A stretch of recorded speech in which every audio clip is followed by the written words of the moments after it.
नमस्कार प्यारे बच्चों, कैसे हो बेटा? सभी अच्छे हैं ना?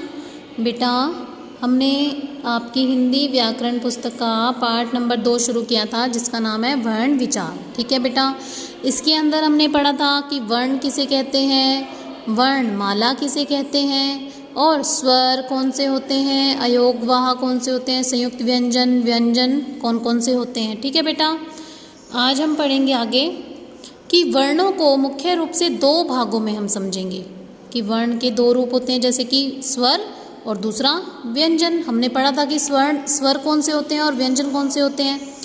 तो हम पढ़ेंगे स्वर के बारे में। आज हम पढ़ेंगे स्वर के बारे में। ठीक है बेटा, स्वर जो ध्वनि बिना किसी अन्य ध्वनि की सहायता से उच्चारण की जाती है उस ध्वनि को स्वर कहते हैं। यानी कि जिसको बोलने में हम किसी और ध्वनि का सहारा नहीं लेते, उसे हम स्वर कहते हैं। स्वरों का उच्चारण बिना किसी रुकावट के होता है। ठीक है, आसानी से बोले जा सकते हैं स्वर। जैसे कि देखिए अभी कौन कौन से थे, अ, आ, ई, उ, री, ए, ऐ, ओ, औ। ये सभी क्या है? हमारे स्वर।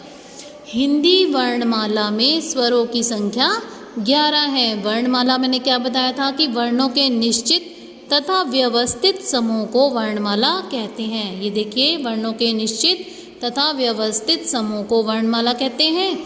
और स्वरों की संख्या कितनी है? 11 है। ठीक है, अभी हमने पढ़े हैं अ, आ, ई, उ, री, ए, ऐ, ओ, औ। ये सभी क्या है? स्वर। अब ये देखिए क्या लिखा है, आ के ऊपर जो ये चंद्र बना हुआ है, सिर्फ केवल चंद्र बना हुआ है, इस पर बिंदु नहीं लगा हुआ। ठीक है, तो ये जो ध्वनि है आगत ध्वनि कहलाती है। यह अंग्रेजी भाषा की ध्वनि है। जब हम किसी अक्षर के ऊपर, वर्ण के ऊपर इसका प्रयोग करते हैं तो क्या बन जाएगा? ये ओ। ठीक है, अब आगे है स्वर के भेद। उच्चारण की दृष्टि से स्वरों को 3 भागों में बांटा गया है। स्वर के कितने भाग हैं? 3।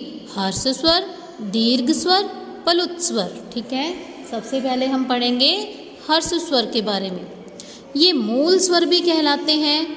इनके उच्चारण में बहुत थोड़ा समय लगता है। अब देखिए जो ये सारे जो आपके स्वर हैं, 11 स्वर, इनको 3 भागों में बांटा गया है। ठीक है, सबसे पहला है हर्ष स्वर। अब इनमें से जिनको बोलने में बहुत ही थोड़ा समय लगता है तो इन्हें हम हर्ष स्वर कहते हैं। ये 4 हैं, अ, ई, उ, री। तो इसमें से जो 4 स्वर हैं, अ, ई, उ, री, ये कौन से स्वर हैं? हर्ष स्वर। फिर है दीर्घ स्वर। इन स्वरों के उच्चारण में हर्ष स्वरों से 2 गुना समय लगता है। इन स्वरों से 2 गुना समय लगता है उसको बोलने में। ये दीर्घ स्वर कहलाते हैं। ये 7 हैं, आ, ई, उ, ए, ऐ, ओ, औ। ठीक है, तो ये सारे स्वर जो हैं बाकी के, ये कौन से हैं? दीर्घ स्वर। फिर है पलुत स्वर। जब स्वरों का उच्चारण लंबा करके किया जाता है तब वे पलुत स्वर कहलाते हैं। इनका उपयोग किसी को दूर से बुलाने के लिए होता है। जैसे अरे राम, इधर तो आना। अब ये साइन बना हुआ है, ये चिन्ह बना हुआ है, इसका मतलब बहुत ही लंबा करके हमने बोलना है। ठीक है, तो इसको हम क्या कहेंगे? पलुत स्वर। ठीक है, हिंदी वर्णमाला में 3 वर्ण और हैं। ये स्वरों के बाद आते हैं। इन्हें न स्वर कहते हैं और न व्यंजन। इन्हें कहते हैं अयोगवाह। मैंने बताया था आपको। ठीक है, ये 11 स्वर हैं और अंग और अह अयोगवाह। अधोलिखित तीनों वर्णों को समझिए। अब यहाँ पर 3 अयोगवाह बताए गए हैं। कौन कौन से?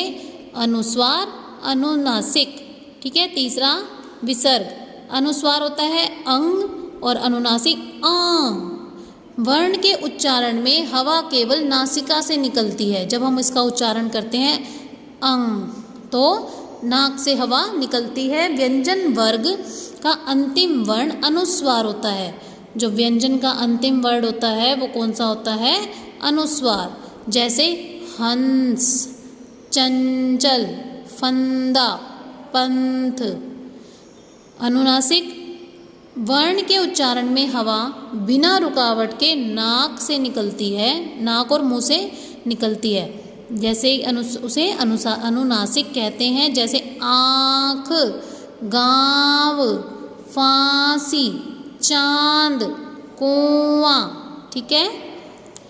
विशेष ध्यान रखें, जब किसी वर्ण के ऊपर कोई मात्रा आती है तो चंद्र बिंदु न होकर बिंदु लगाया जाता है। देखो, वर्ण के ऊपर अगर कोई मात्रा आती है तो उसमें बिंदु लगाया जाता है, जैसे घोंसला। अब ये वर्ण है, ओ की जो साउंड आ रही है, ये ओ क्या है?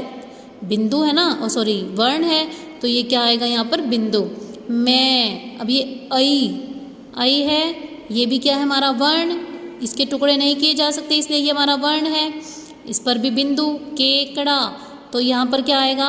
एक जो ए वर्ण है वो प्रयोग किया गया है, इसलिए यहाँ पर बिंदु का प्रयोग किया गया है, आदि। विसर्ग, इसका उच्चारण ह के जैसा ही होता है। इसका चिन्ह इस तरह से है, यह स्वर के पीछे लगाया जाता है, जैसे अतः।